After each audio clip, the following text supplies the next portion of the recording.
ಈ ಮನೆಯಲ್ಲಿ ನೀನೇ ಕಣವ ಕರೆಂಟ್ ಕಂಬ. ನೀನು ಇಲ್ಲ ಅಂದ್ಬಿಟ್ರೆ ಈ ಮನೆ ಕತ್ಲು. ಅದಕ್ಕೆ ನನ್ನ ಮಗ ಹಂಗಾಡೋದು. ನಾನು ಅದನ್ನೆಲ್ಲ ಹೆಂಗೋ ನೋಡ್ಕೋತೀನಿ ಮಾವಯ್ಯ. ಆದರೆ ಈ ವಿಷಯ ಅತ್ತೆಗೆ ಯಾವುದೇ ಕಾರಣಕ್ಕೂ ಗೊತ್ತಾಗಬಾರ್ದು. ಇದು ನಾನು ನೀವು ಸೇರ್ಕೊಂಡು ಮಾಡ್ತಿರೋ ಡ್ರಾಮಾ, ಗೊತ್ತಾಯ್ತಾ? ಆಯಿತು ಕಣವ, ನೀನು ಹೇಳಿದ್ಮೇಲೆ ಮುಗಿದೋಯ್ತು. ನಾನು ಯಾರಿಗೂ ಹೇಳೋಕ್ಕಿಲ್ಲ. ಹಾಗೆ ನಾವು ಎಲ್ಲಿ ಹೋಯ್ತೀವಿ ಏನು ಮಾಡ್ತೀವಿ ಅಂತ ಅವ್ನಿಗೆ ಹೇಳಿಬಿಟ್ಟು ನೀನು ಅವನ್ನ ಒಪ್ಪಿಸ್ಬಿಟ್ಟು ಬರಬೇಕು. ಆಟಯ ನಾನೇನಾದರೂ ಒಂದು ಐಡಿಯಾ ಮಾಡ್ತೀನಿ. ಮೊದಲಿಗೆ ಅಂಗಡಿಗೆ ಹೋಗಿ ಬರ್ತೀನಿ ತಾಳೆ.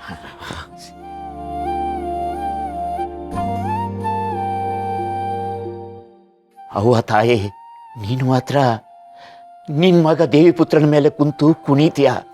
ಹಂಗೆ ಶಾರದನು, ನನ್ನ ಮಗ ಶಾರದ ಪುತ್ರ ಶಿವನು ಒಂದು ಮಾಡವ ತಾಯಿ. ನಮ್ಮ ಪಾರು ಕ್ಲಿನಿಕ್ ಮಾಡೋದಕ್ಕೆ ಒಂದು ಒಳ್ಳೆ ಜಾಗ ನೋಡ್ಬೇಕಂದ್ರಲ್ಲ. ನಮ್ಮ ಅಂಗಡಿ ಪಕ್ಕದಾಗೆ ಜಾಗ ಐತಲ್ಲಣ್ಣ, ಆಗ ಅಂಗಡಿ ಪಕ್ಕದಲ್ಲೇ ಕ್ಲಿನಿಕ್ ಮಾಡ್ಬಿಟ್ರೆ ಆಗಾಗ ನೀನು ಅದ್ಗೆ ಕಣ್ಣ ಸಲಿಗೆ ಅಂತ ಜಾಲಿಯಾಗಿರ್ಬೋದಲ್ಲ. ಒಳ್ಳೆ ಐಡಿಯಾ ಅಲ್ಲ? ಕಣ್ಣ ಸಲಿಗೆ ಅಂತ ನಾವು ಕೆಲ್ಸದ ಹೊತ್ತಾಗಿದ್ರೆ ತಿಂಗಳು ಕೊನೆಯನಾಗೆ ಸಾಲ್ಗಾರರೆಲ್ಲ ಬಂದು ಸಲಿಗೆ ಅಲ್ಲ ಸೂಲಿಗೆ ಅಂತಾರೆ.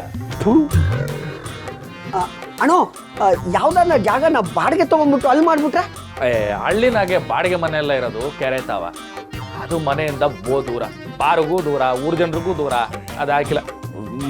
ಮತ್ ನಿಂಗೆ ಎಂತ ಜಾಗ ಬೇಕು ಅಂತ ಹೇಳೋಣ, ನಾವು ಹುಡುಕ್ತಿವಿ. ಏನ್ಲ ಅಂದ್ರೆ ಈ ಪಾರಿಗೂ ದೂರ ಆಗ್ಬಾರ್ದು, ಹೋಗಿ ಬರೋ ಜನಕ್ಕೂ ಹತ್ರ ಆಗ್ಬೇಕು, ಈ ಊಟ ತಿಂಡಿ ಎಲ್ಲದಕ್ಕೂ ಹತ್ರ ಆಗಿರ್ಬೇಕು ಅಂತ ಜಾಗ ನೋಡ್ಬೇಕಂದ್ರಲ್ಲ. ಹಂಗಾದ್ರೆ ನಮ್ಮ ಕೃಷ್ಣಣ್ಣನ ಮನೆ ತಗೋ ಮಾಡ್ಬಿಟ್ರೆ? ಅದು ಹಸಿ ದೂರನೇ. ಇವಾಗ ನಾವು ಪಾರುಗೆ ಊಟ ಕೊಡ್ಬೇಕು ಅಂತ ಹೋದ್ವಿ ತನಕ ಮನೆಯಿಂದ ಹೋಗಷ್ಟರಲ್ಲೇ ಅದು ತಣ್ಣಗಾಗ್ಬಿಡುತ್ತೆ. ಪಾಪ ಜನರನ್ನೆಲ್ಲ ನೋಡ್ಕೊಳ್ಳೋ ನಮ್ಮ ಪಾರು ತಣ್ಣಗಿರೋ ಊಟ ಮಾಡದೆ ಮಕ್ಕಳ ಮೆಚ್ತಾಳ. ಲೇ, ನನಗೆ ಇದನ್ನೆಲ್ಲ ನೋಡ್ತಿದ್ರೆ ಒಂದೇ ಒಂದು ಜಾಗ ಇದು ಕರೆಕ್ಟ್ ಆಗಿರ್ತೈತೆ ಅಂತ ಅನ್ಸ್ತೈತೆ ಕಣ್ರಲ್ಲ.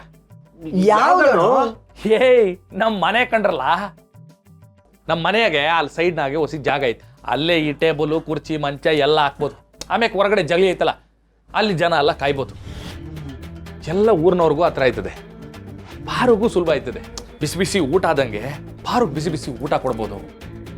ಆರಾಮಾಗಿ ಮನೇಲೇ ಇದ್ದು ಸ್ನಾನ ಮಾಡ್ಕೊಂಡು ಪೂಜೆ ಮಾಡ್ಕೊಂಡು ಕೂತ್ಕೊಂಡ್ಬಿಟ್ರೆ ಸಂಜೆ ಗಂಟ ಜನರು ನೋಡ್ಬೋದು. ಏನಂತೀರಾ? ಪ್ರಶಸ್ತಿ ಕೊಡ್ಬೋದು ಅಂತೀವಿ ನಿನ್ನ ಐಡಿಯಾಗೆ ಅಲ್ವೆಲ್ಲ. ಆದರೆ ಈಗ ಕ್ಲಿನಿಕ್ ಮಾಡಬೇಕು ಅಂದರೆ 2 ದಿನನಾದರೂ ಟೈಮ್ ಬೇಕು. ಈ ಮನೇಲೇ ಮಾಡ್ತೀವಿ ಅಂದರೆ ಪಾರುನು ಅಲ್ಲೇ ಇರ್ತಾಳೆ, ಅವಳಿಗೆಲ್ಲ ಗೊತ್ತಾಗ್ಬಿಡುತ್ತೆ. ಈಗ ಪಾರುನ ಒಂದು 2 ದಿನದ ಮಟ್ಟಿಗೆ ಎಲ್ಗಾದ್ರೂ ಕಳಿಸ್ಬಿಡ್ಬೇಕಲ್ಲ. ಅಣ್ಣೋ, ಕಾಶ್ಮೀರಿಗೆ ಕಳ್ಸ್ಬಿಡೋಣ, 4 ದಿನ ತಣ್ಣಗೆ ಓಡಾಡ್ಕೊಂಡಿರ್ಲಿ. ಓ ಕಾಶ್ಮೀರ, ಓ ಪ್ರೇಮ ಕಾಶ್ಮೀರ. ಅವಳ ಆಟೊಂದು ದಿವಸ ಬುಟ್ಟಿರಾಗ ನಂಗೆ ಹಾಕಿಲ್ಲ ಕಂಡ್ರಲ್ಲ. ಅವಳು ಹೋಗಿಲ್ಲ. ಅದಕ್ಕೆ ಒಂದು ಕೆಲಸ ಮಾಡೋಮ್ಮ, ಇದಕ್ಕೂ ಒಂದು ಐಡಿಯಾ ಐತಿ. ಈಗ ತಾನೇ ನಮ್ಮ ರತ್ನ ಮದುವೆ ಆಗಿ ಮಾವನ ಮನೆಗೆ ಹೋಗೋಳೆ.